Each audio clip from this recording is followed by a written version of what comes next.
One pays more, one lasts longer, but which one is actually worth it? Today, we're going to talk about long-term versus short-term rentals and kind of the benefits and possible fallouts of these two to look at.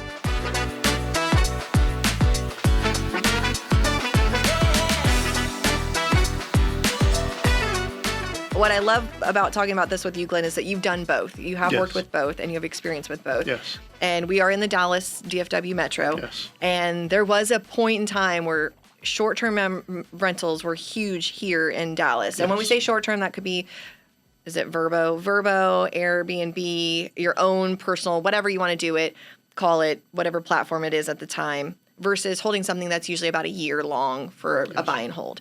So when we're looking at short-term rentals, the benefits of it are usually can charge pretty well for those.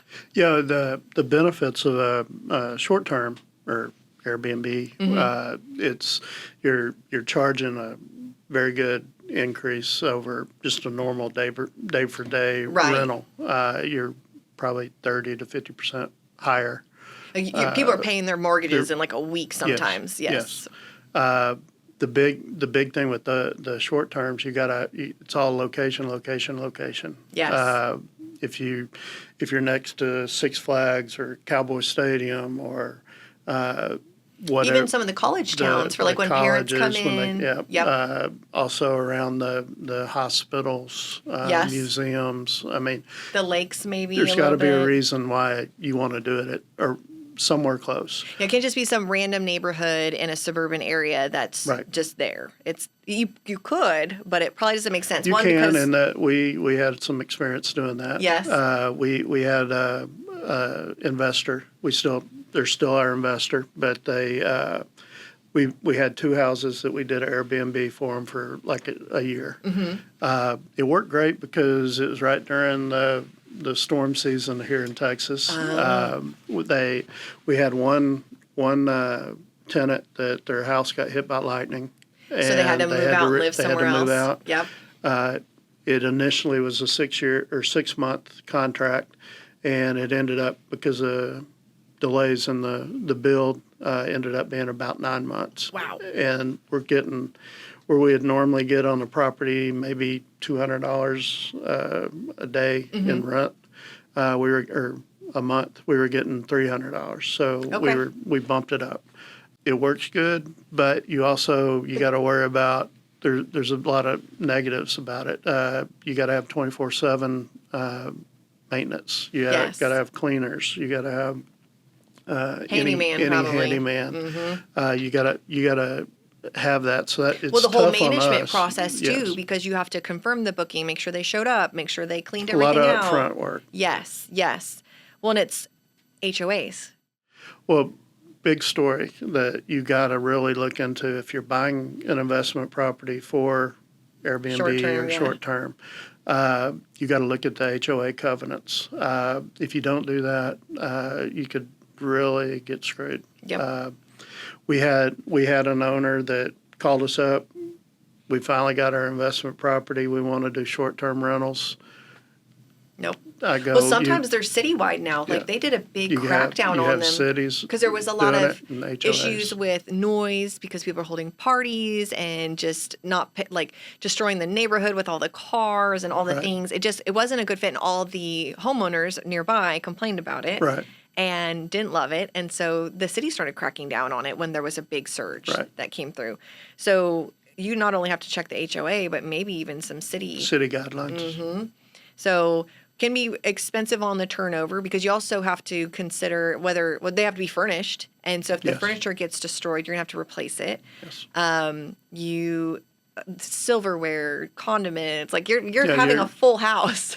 It's like you leave your house and say, here you go. And some people do that, right? I've seen some people who live in it most times of the year, and then when they go on vacation, they'll Airbnb it in that very short term that they're gone. And it tends to work out really well for some people. That's the great part about that. Yeah. But you still got to have somebody there to boots on the ground to be able to walk the property after each tenant and find out what Yeah. They don't tell you what they messed up.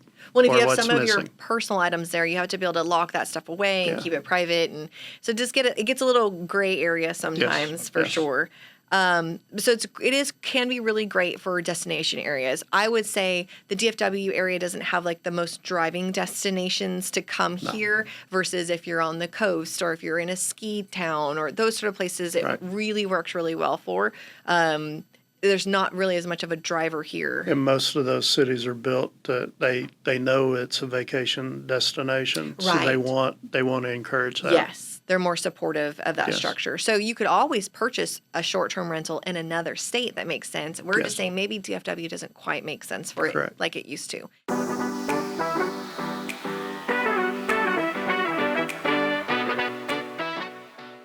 When life hits hard, late payments, medical bills, job loss, or even the need to move quickly, many homeowners feel trapped.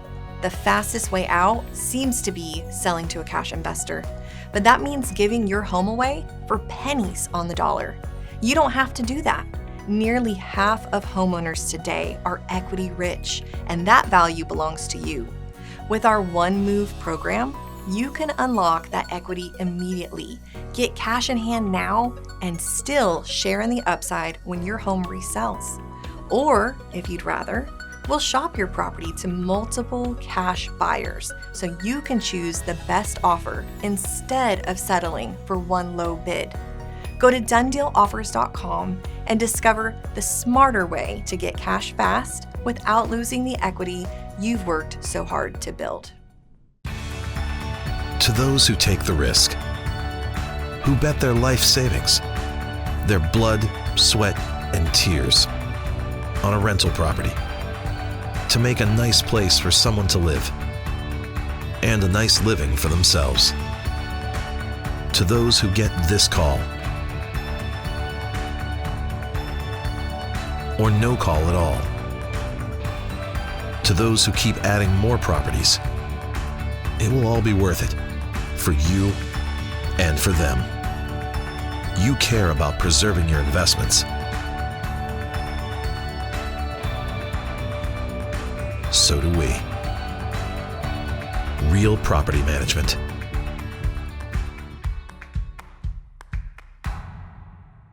So then we're looking at long-term rentals. So a little bit more stable income. You're not having to worry about how many nights out of the month it's rented out or not. Fewer headaches. This is kind of a set it and forget it kind of thing, especially if you're working with a property manager. Your damage, you're not really looking at as much damage because there's more onus on the tenant to maintain it. Plus you have rental insurance too. Yes. Which is always helpful.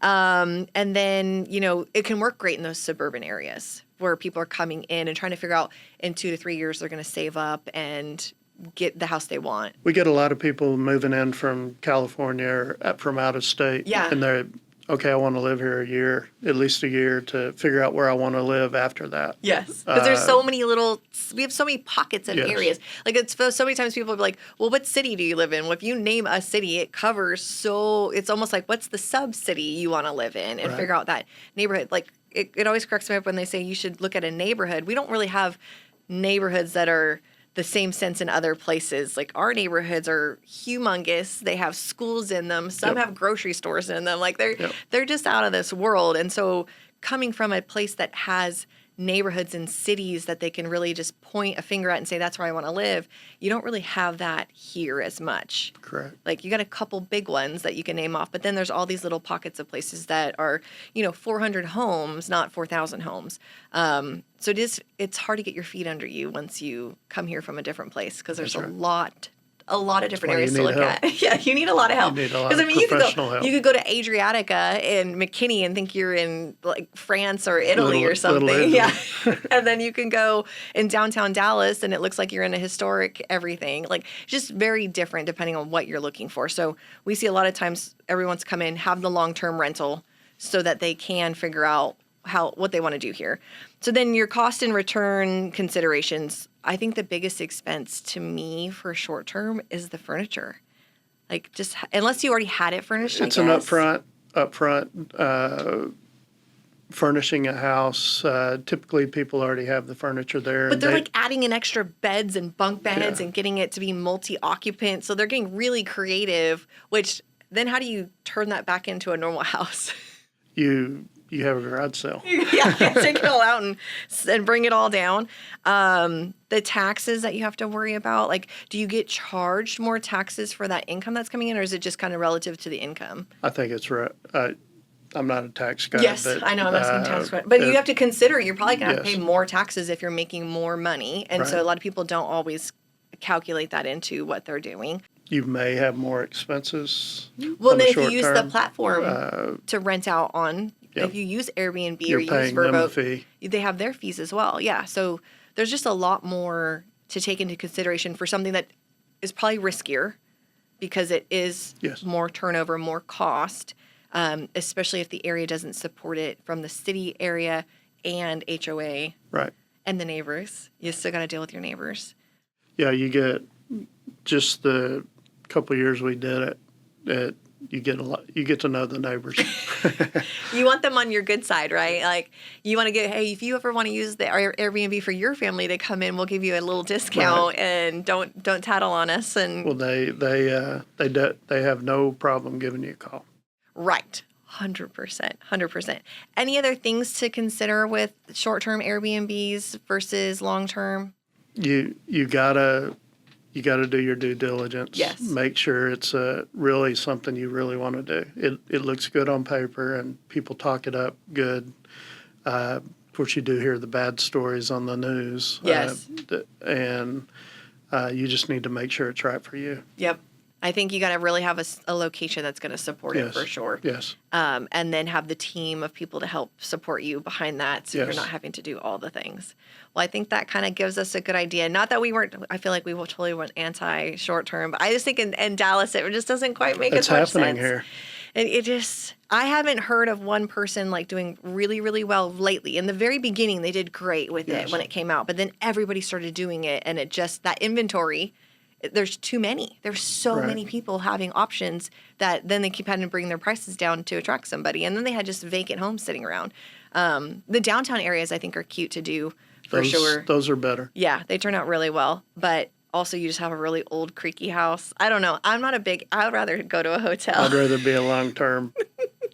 But I'm like, as Make a it long- consumer, I don't really want to be in an Airbnb. Oh, yeah. I want to go to a hotel and have all the things. But I mean, everybody has their different preferences. So, okay, well, I think that wraps up for today. And figure out the trend versus what you actually want. Like, don't just That's chase a right. trend. Actually figure out the due diligence and what works best for you.